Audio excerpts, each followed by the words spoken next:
ባለ ገና ወይም በዓለ ልደት እንኳን ለጌታችን ለመድኃኒታችን ለኢየሱስ ክርስቶስ የልደት በዓል በሰላም አደረሳችሁ አደረሰ።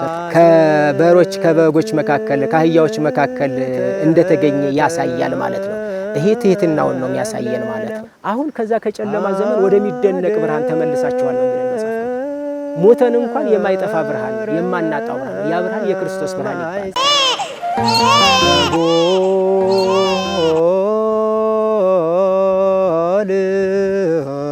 ሰከበ በአጽርክት ተጠብለለ ሀደረ ማኅፀነ ድንግል እፎታብ ወወልድ ወመንፈስ ቅዱስ አሐዱ አምላክ አሜን። በዓለ ገና ወይም በዓለ ልደት እንኳን ለጌታችን ለመድኃኒታችን ለኢየሱስ ክርስቶስ የልደት በዓል በሰላም አደረሳችሁ አደረሰን። የተባረረው አዳም ወደዚህ ዓለም ሲመጣ ኃጢአትን ለብሶ ኃጢአትን ተከናንቦ ነው የወረደው። ያን በኃጢአት የወደቀውን አዳምን ለማዳን ጌታ እግዚአብሔር ቃል ገብቶለት ስለነበር ልጁም ስለነበር በምሳሌውም ፈጥሮት ስለነበር ያ በምሳሌው የፈጠረው በጸጋው ያከበረው ልጁ ስለወደቀ ኃጢአት ስለለበሰ እንደሚያድነው 5500 ዘመን ሲፈጸም እንደሚያድነው ቃል ስለገባለት ያ ቃሉ ሊፈጽም የመጣበት እና ሰው የሆነበት ዘመን ነው ማለት ነው። መላእክት ከሰዎች ጋር ያመሰገኑበትን በዓል የምናከብርበት መሆኑ ነው ማለት ነው። እንግዲህ ልደቱ ላይ የታየው ትህትና እጅግ በጣም የተለየ ነው። በጣም ግሩም ነው። እኛ እግዚአብሔር የማይታይ የማይጨበጥ የማይደሰስ ረቂቅ አምላክ ነው። ዓለምን የያዘ ነው። ዓለምን የጨበጠ ነው። ጽንፈ ዓለማትን በአጠቃላይ በእጁ የያዘ ጌታ ነው። ግን ሰው የሆነበትን ምስጢርና ሰው የሆነበትን ትህትና ስንመለከት ደግሞ እጅግ በጣም ልዩ ነው። ለምንድን ነው ከተባለ የሰውን ፍቅር ለማሳየት ነው። የሰውን ፍቅር ለመግለጥ ሰውን መውደዱን ሰውን ለማዳን መዘጋጀቱን ማሳየት ነው። ለምን ሰው ሆነ የሚለው ነው። እንግዲህ ይህ ከፍቅር የሚመነጭ ነው። ይህ ፍቅር ነው። ፍቅር ይባላል። ይህ ፍቅር ለትህትና ራስን ዝቅ ለማድረግ አድርሶታል ማለት ነው።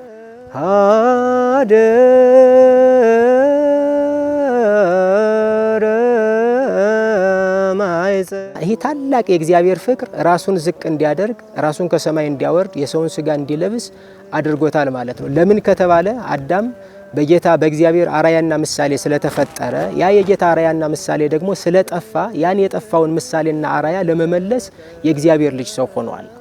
ይሄ ሰው ሲሆን ደግሞ ለምን በነገስታት ቤት፣ ለምን በመሳፍንት ቤት፣ ለምን በመኳንንት ቤት አልተገኘም? ለምን በባለስልጣናት ቤት አልተወለደም? ክብር ያለውን ታላቁን ዙፋኑን ታላቁን መንበረ ጸባዖትን ትቶ ነው የወረደው። አሁን እዚህ ጋር ለጌታ የሚመጥን ምንም አይነት ክብር የለም። ቤተ መንግስትም ቢቀመጥ ከባለስልጣኖችም ጋር አብሮ ቁጭ ቢል ወይም ደግሞ እኛ በዓለም ላይ የገሌ ቤተ መንግስት ልዩ ነው እነገሌ ልዩ ሀብታሞች ናቸው የምንላቸው ሁሉ ለሱ ምንም አይደለም። ትልቁን ጽርሐ አርያምን የሞላው ጌታ መንበረ ጸባዖትን የያዘው አምላክ መላእክትን ሁሉ የሚያዘውና በሰማይ ያለው ጌታ ራሱን ዝቅ አድርጎ ስለተገኘ ስለዚህ ትህትናን መርጧል ማለት ነው። ይሄ ትህትናን መርጧል። ይሄ ትህትና ምን ነው የሚያስተምረን ከተባለ እኛን ለማስተማር ነው። እኛ ሰዎች ነን፣ የእግዚአብሔር ልጆች ነን። ስለዚህ እግዚአብሔር ከፍ እንዲያደርገን እግዚአብሔር በጊዜው እንዲያነሳን እየጸለይን እርስ በርሳችን ግን ትህትናን መያዝ እንዳለብን፣ አንዱ ለሌላው መታዘዝ እንዳለበት፣ አንዱ ሌላውን ማገልገል እንዳለበት፣ አንዱ ራሱን በትዕቢት መወጠር እንደሌለበት፣ ራሱን ከፍ አድርጎ ለሌላው እንቅፋት የሚሆንበትን ወይም ሌላውን የሚጨቁንበትን ስራ እንዳይሰራ እግዚአብሔር ትህትናን መርጧል ማለት ነው እና ያንን በትዕቢት የተያዘውን ዲያብሎስን ኃጢአት ምክንያት ከፍ ያለውን ዲያብሎስን ጌታ ኢየሱስ ክርስቶስ ራሱን ዝቅ አድርጎ ያሸነፈበት አንዱ ትልቁ እንትን ነው ማለት ነው። በግርግም መወለዱ እሱ ነው የሚያሳየው። ልብስ አጥቶ መወለዱን ያሳያል። የበለስ ቅጠል እንደተጫነበት ያሳያል። ከበሮች ከበጎች መካከል ከአህያዎች መካከል እንደተገኘ ያሳያል ማለት ነው። ይሄ ትህትናውን ነው የሚያሳየን ማለት ነው። ስለዚህ ቤተ ክርስቲያን ከዚህ የተነሳ ሁልጊዜም ቢሆን ራሷን ዝቅ አድርጋ ለጌታ የምትገዛ በትህትና የምትኖር ትዕቢት የሌለባት ናት ማለት ነው። ነገስታት በስልጣን ሆነው እያሉ ስልጣን የእግዚአብሔር ገንዘብ ነው፣ የኛ አይደለም፣ የኛ የጸጋ ናት፣ ትንሽ ናት እያሉ የሚኖሩ ሆነዋል ማለት ነው ከትህትናው የተነሳ። ሁለተኛው ፍቅሩ ነው። ፍቅሩ እንግዲህ የእግዚአብሔር ፍቅር ገደብ የለሽም። ገደብ የለውም፣ ቅድመ ሁኔታም የለውም። ሰውን የወደደበትም ምክንያት የለም። ምክንያቱም መጽሐፍ ቅዱስ እንደሚለን እስመ አፍቀሮ እግዚአብሔር ለዓለም እግዚአብሔር ዓለሙን ወዶታልና አንድ ልጁን እንዲሁ ላከው ነው የሚለው። እንዲሁ ምንም አይነት ምክንያት ሳያስፈልገው ማለት ነው። ስለዚህ የሰው ልጅ ፍቅር የእግዚአብሔር ልጅ ሰው አድርጎታል። የሰው ልጅ ፍቅር የእግዚአብሔርን በበረት እንዲወለድ አድርጎታል። የሰው ልጅ ፍቅር እግዚአብሔር ከሰማይ ያለውን ዙፋኑን፣ ክብሩን፣ ጌትነቱን ይዞ በበረት እንዲገኝ አድርጎታል ማለት ነው። ይህንን በበላህ ጊዜ ትሞታለህ የሚል ተሰጥቶት ነበርና ያንን መታገስ ሳይችል ቀርቶ ሞቷል። ከዛ ከአዳም ሞት በኋላ ያለው የአዳም ኑሮ ጨለማ ተብሎ ነው የሚወሰደው። ጨለማ ተብሎ ነው የሚወሰደው። ምን ማለት ነው? ሰው ከእግዚአብሔር የራቀበት የእግዚአብሔርን ድምጽ መስማት ያቆመበት ዘመን ነው የሚባለው ያ ዘመን። ስለዚህ ሰው ከእግዚአብሔር ጋር መሄድ ካልቻለ ሁልጊዜም ቢሆን የጨለማ ዘመን ነው።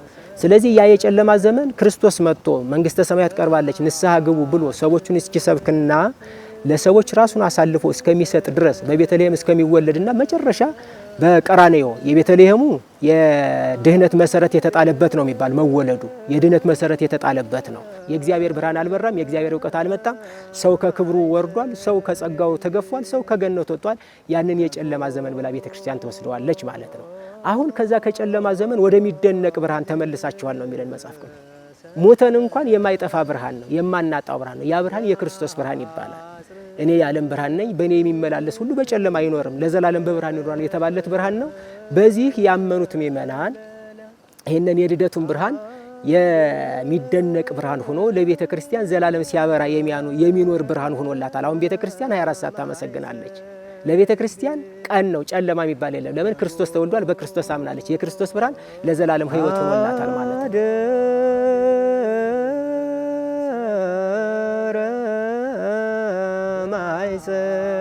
ድንግል የቤተ ክርስቲያን ሕይወቷ ጾም ነው፣ ጸሎት ነው፣ ምስጋና ነው። ይህ ሕይወቷ ነው። አሁን ጾም በዓለም ላይ እንደምታውቁት ጎጂ ሊሆን ይችላል አንዳንዴ ሲበዛ። ለቤተ ክርስቲያን ግን ሕይወት ነው። ካህናትን ስትሾም፣ ጳጳሳትን ስትሾም፣ ዲያቆናትን ካህናትን ጾም ጾማ፣ ንስሐም ስትሰጥ ጾም ነው የምትሰጥ። ለምን? ሕይወት ነው። ጾም ለቤተ ክርስቲያን ሕይወቷ ነው። እንደገና ደግሞ የኃጢአትም ስርየት ጭምር የሚገኝበት ነው። ስለዚህ ጾመን ነው አሁን ምንበላውን ምንበላ። ስለዚህ በዓል ስናከብር ምግብ ይዘጋጃል። ልክ ነው፣ ያስፈልጋል። ሁለት ሕይወት አለን። የምድር ሕይወት አለን፣ የሰማይ ሕይወት አለን። ስጋዊ ሕይወት አለን፣ መንፈሳዊ ሕይወት አለን። መንፈሳዊ ሕይወታችን ጾምና ጸሎት ነው ሕይወቱ። መንፈሳዊ ሕይወታችን አገልግሎት ነው ሕይወቱ። ስጋዊ ሕይወታችን ደግሞ ቤት ያፈራውን የሰራነውን የጋርንበትን የጣልንበትን አዘጋጅተን ምንበላው ምግብ ነው። ስለዚህ አሁን ቤተ ክርስቲያን ሁለቱንም ነገር ታከናውናለች ማለት ነው። ስለዚህ ይህኛው ይህ ሕይወት ይህ ምግብ ሕይወቷን ባይሆን ዓላማዋን ባይሆን ተልኮዋን ባይሆን ነገር ግን አብሉ፣ አጠጡ፣ መጽውቱ፣ እንግዳ ጠይቁ፣ የተራዘ አርብሱ ተብላ ደግሞ መመሪያ ተሰጥቷታል። ይህ በዓል ሰላም፣ ፍቅር፣ አንድነት፣ መተሳሰብ የሰፈነበት የበዛበት ምናልባት የተራቡት ጠግበው የሚበሉበት፣ የተጠሙት የሚረኩበት፣ መጠለያ የሌላቸው መጠለያ የሚያገኙበት፣ በተለያየ ችግር ምክንያት የወደቁ ደግሞ እረፍት የሚያገኙበት፣ ሰላም የሚያገኙበት፣ የሚፈልጉትን የሚሹትን የሚፈጽሙበት በዓል እንዲሆን እመኛለሁ። ለመሪዎች የስኬት ዘመን እንዲሆንላቸው፣ የልማት ዘመን እንዲሆንላቸው፣ ለአባቶቻችን ለሊቃነ ጳጳሳት፣ ለካህናት፣ ለመነኮሳት ደግሞ ጸሎታቸው፣ መስዋዕታቸው በእግዚአብሔር ፊት ደርሶ ለሕዝባቸው ለሀገራቸው ምሕረት የሚያሰጥ የሚሆንላቸው ዘመን እንዲሆን እመኛለሁ።